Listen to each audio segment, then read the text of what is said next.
Right, this is a quick walk around video for a Honda CR-V. This is a 2.2 EX diesel. Car's finished in Nighthawk black with full black leather interior. 09, as I said, just 42,000 miles on the clock and in really lovely condition. Front end of the car, hardly a stone chip. There's very few indeed. You have to look hard to find them. Front bumper, all the lights and lenses, again in really fabulous order. Near side of the vehicle, clean as a whistle. It really is. It's absolutely mirror smooth down the panel work there. Front alloy absolutely unmarked. Dunlop tyre on this side. There's a Dunlop tyre on the other side on the front as well to match a good quality pair of tyres. I think it's Pirelli's on the back from memory. Again on both sides, so good quality makes. But the panel work is very clean indeed. Alloy on this side, again very good. Just a tiny bit of curbing just on the outside there, but it is very minor. There's nothing on the spokes at all. And then just to come around again just to show you the angle. So that panel works, it really is very smooth. This car's been cleaned but not polished, and the paint's got a really lovely natural luster about it. Back end of the car, again as with the front, very clean and tidy. Hardly a mark to be seen anywhere around it at all. And then off side of the vehicle, again wonderfully clean and crisp in the panel work.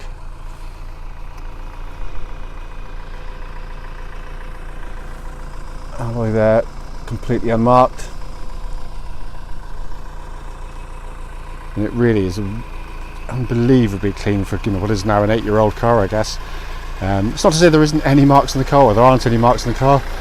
There will be the odd very minor one that the camera doesn't pick up, so we positively encourage people to come and see the cars, but it's probably one of the best examples you're going to see in the marketplace at this age of mileage. So coming into the boot area now, full complement of equipment. So you've got the tonneau cover on the top there, middle parcel shelf is here, and then all the carpeted areas underneath in very nice condition. If you don't want to use this middle shelf, of course you can recess it in, because this is shaped exactly the same as the shape up here, and then that can sort of stow it away so it doesn't impinge on boot space too much. Let's come to the back of the car now. Rear door card very clean and tidy. Back of the seats in very nice order as well. Leather seats are in fantastic condition, really are. That just shows off just how much legroom you can get on these CR-Vs as well. Just to let you know, there is actually a bar underneath the seats, so you can pull these rear seats forward a good sort of 6 or 7 inches to increase boot space as well. Coming into the front, driver's door card, again very nice condition. The whole car is, I mean, it really is a lovely example, this one. Seat, bolsters, all incredibly good on the driver's seat there. Likewise on the passenger side, it looks pretty much as new in all honesty. Hardly looks as if it's really been sat on at all. So EX specification, got this lovely big panoramic roof above our heads, blinds closed at the moment, so nice bright sunny days or otherwise. Pull the blind back and it adds a load more natural light into the vehicle, which is really nice. Then flick the switch, it comes back over again. Sat inside the car now, engine's running as it has been all the way through in the video. Dashboard, in all honesty, looks about as close to new as you'll ever see on a used vehicle. Sat-nav system, you can see there, fully functional. And if I pop the car into reverse, you've got a lovely clear parking camera as well. Dual zone climate control system works absolutely perfectly as well. And then the gear lever and gator, because these can quite often be damaged, in very good condition. Only tiny bits of wear on there. And then down the centre console here, loads of stowage space, heated seats, all working exactly as they should. Put those on just to show you it all works absolutely perfectly.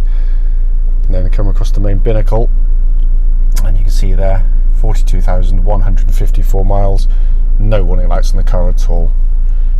Auto lights, auto wipers, multifunction steering wheel, everything that I've pressed on the car thus far has worked exactly as it should. But what it doesn't really show you is just how nice the condition of this vehicle is. It's a shame that video can't quite do that, but trust me, it really is a very nice example. Just to quickly show you, quite often overlooked but very important, we've got the full owner's manual pack incorporating car and navigation manual, and the original Honda lock and wheel nut set is here and present with the car. So finally, just coming under the engine bay now.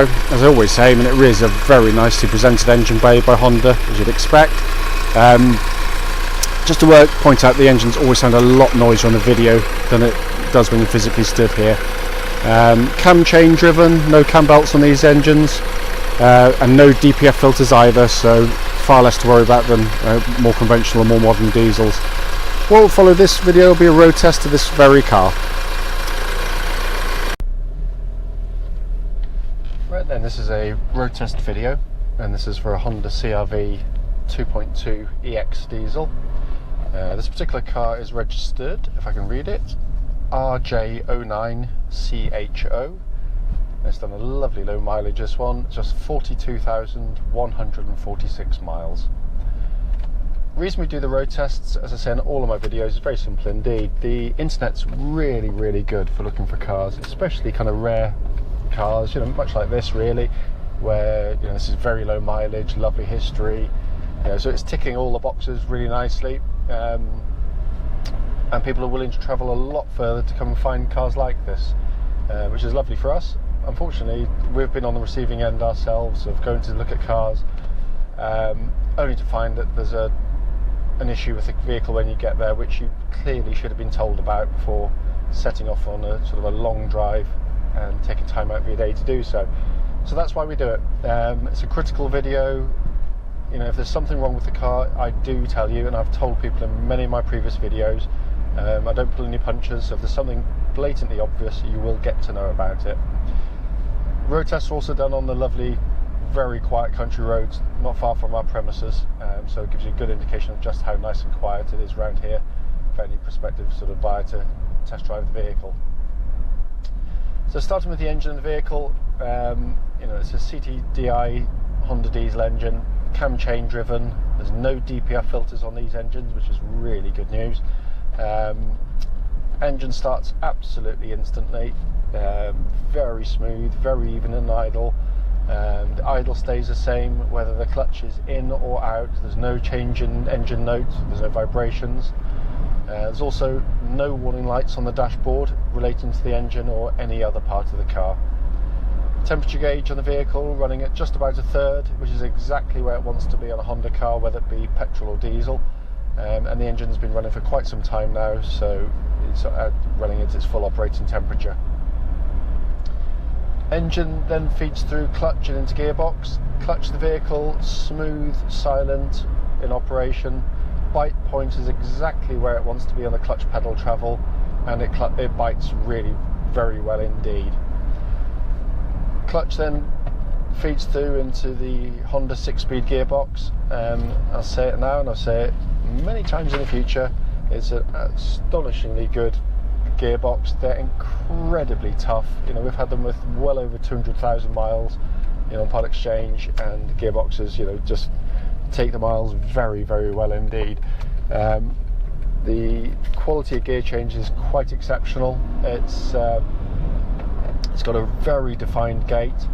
It's got a, you know, bizarrely enough, because it's got a very mechanical action, which is bizarre because it's, as with most front-wheel drive cars or transverse front-mounted engines, you'll probably find you've got cables from here through to the gearbox on most modern cars. Unfortunately, that does mean that a lot of gear changes can feel a bit sloppy and vague or light and lifeless, but this has got a really lovely mechanical action to it. It's short and throw, very, very defined in the gear change. Fingertips guide it home really in terms of gears. It's, you know, all but impossible to get lost in the gearbox, even with 6 speeds, you know, fairly closely positioned in the gear shift. Point of the video here, of course, is to pick up on any issues relating to wear that you might want to know about. I can't find anything on the gearbox at all. It's absolutely brilliant. So in terms of powertrain of the vehicle, engine, clutch, gearbox, all exactly as it should be. You know, we should expect given such a low mileage, but it's just nice to reaffirm it. Steering of the car tracks absolutely bullet straight. There's no vibrations at all. If I pick up on anything at the higher speeds, I'll let you know, but it feels tight, taut. they can't feel any wear in the steering at all, even with the low mileage. You know, given the fact that it's, you know, what, sort of 7-8 years old now, the car. If you'd just been tootling around town, bouncing over sleeping policemen, then, you know, it may well have some, but there's nothing that I can feel. It's also worth pointing out, this is the last generation that had what I think is the best steering of all. Proper old-fashioned hydraulic power steering, none of this electric stuff, and all the better for it. It's got a real natural, genuine weightiness to it, but being light enough that it doesn't, you know, isn't tiresome at all. It's just, they've got it absolutely perfect on this vehicle. Suspension of the vehicle, likewise, very well matched to the steering in terms of its responses.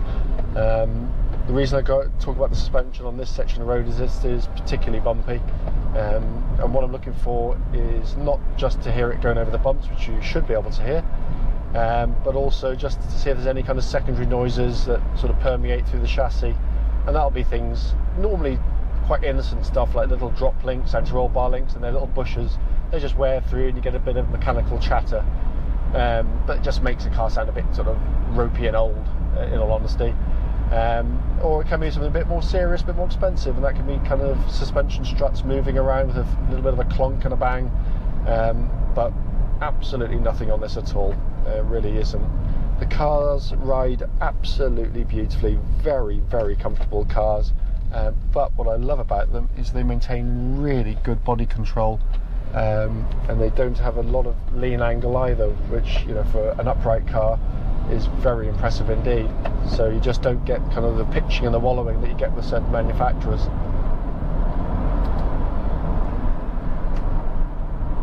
So I'm up to the legal limit now, and again, steering exhibits no vibrations at all.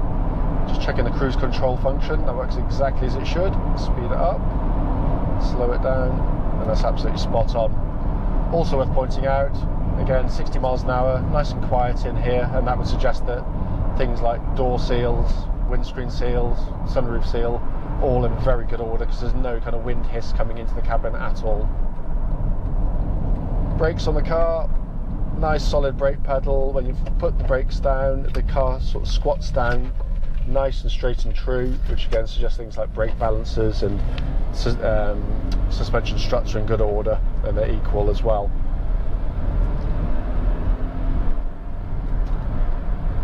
Looking around inside the car, it is in fantastic condition in here. You know, the whole car's been looked after absolutely beautifully, as you'll know from the walk around video, but it really is lovely in here. But it's just a lovely place to sit and drive the car. Very natural driving position, dead straight, no sort of odd kind of hands over there, feet over there kind of setup that you get on some cars. But it's simple in terms of its layout. It's brilliantly and beautifully built as well. I mean, there's not even a hint of a squeak or a murmur coming through the trim of the vehicle.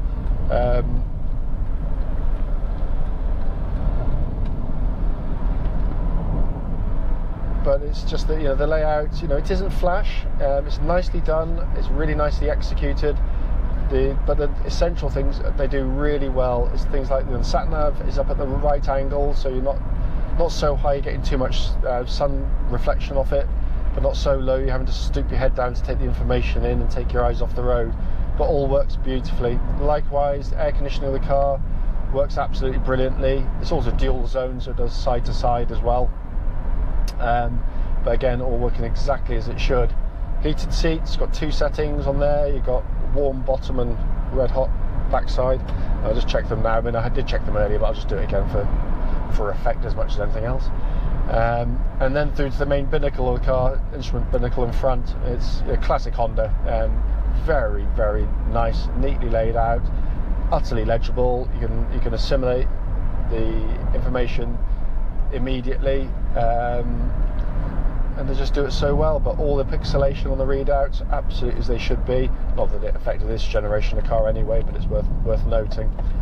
But all the switches, controls, of a very, very high quality, and all working exactly as they should on, you know, what I've tested on road test thus far, at least. I can tell you that the heated seat works very nicely indeed, actually, because it's warmed me up very quickly. For those who don't know, obviously, you probably do know it's four-wheel drive, but for those who haven't had one of these before, this is Honda's sort of real-time four-wheel drive system, and it's very clever. Honda worked out very quickly that the vast majority of people buying this type of car will be driving along roads like this, just tootling along and not requiring four-wheel drive at all. So why have the four-wheel drive running when you don't need it? Which is what afflicts most permanent four-wheel drive systems. You'll notice a complete absence of switches for four-wheel drive. It's because it does it absolutely automatically. If you, as I have done, so I've used these many times for towing a sort of fairly hefty caravan, going across a wet pitch, as soon as you just put your foot down, front wheels will sort of lose grip if it's muddy.